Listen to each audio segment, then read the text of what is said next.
Hello everybody, my name is Juan Salcedo, and this is a video on blood doping, how it's used, what it's about, and the positives and negatives of it. Oh my gosh. This out here is crazy.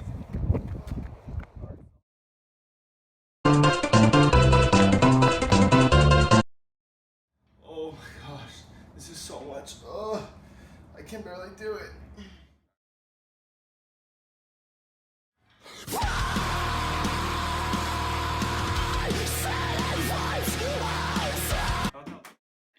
Blood doping is a method that artificially puts blood into a person's body in order to increase their aerobic capacity and do better in things like sports and events.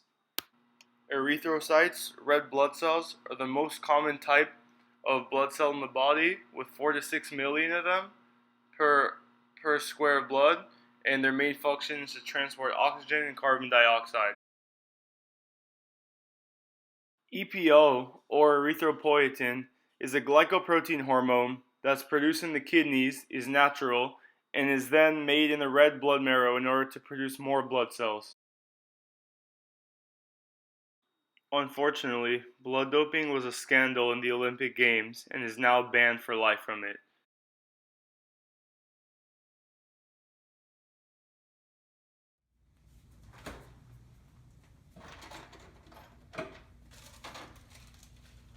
I'm so ready to beat Usain Bolt today in the 100 meter. Oh my god, let me go inject this right now. With an autologous blood transfusion, first you take out blood out of yourself, usually a good time before the event, about a few weeks. And then once the event is nearing by, you take it out of the freezer where it was stored and you inject it into yourself, just so the oxygen can be running in your body and you'll have better results for the actual performance.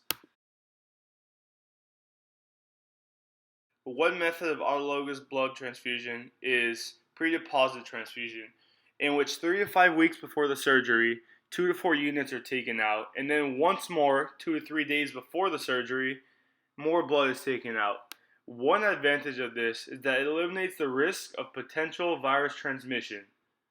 One disadvantage is the fact that up to half the blood that's collected might be discarded. Another type of transfusion, known as intraoperative acute normovolumelic hemodilution, this is a second type in which more than 20% of the blood is taken out, and it has to be in an operating theater. One advantage is the fact that the patient is under anesthesia, so he's not under stress and he doesn't feel any of the pain. But a disadvantage to that is just the fact that there's so much blood being taken out that if something were to happen, there would be a major problem. Kind of nervous for this. A homologous blood transfusion is a transfusion in which a person transfuses blood into their body from another person, which is the complete opposite of autologous blood transfusions. One thing that's in mind when it comes to these types of transfusions is blood typing, because when you're getting blood from someone else, this means that you have to make sure that the blood that they're donating to you matches the recipient blood that you have, because if they don't match, then serious problems could occur. For example, a person with type A blood could not receive blood from a person that has type AB, because the antigen on the B contradicts the A completely, so that wouldn't work out whatsoever. Advantages include an increase in athletic performance because of the oxygen that is carried to the skeletal muscles. Another advantage is reducing risk of anemia, which is a low hematocrit of red blood cells in the body, and muscles avoid fatigue because of the amount of oxygen that's being carried through.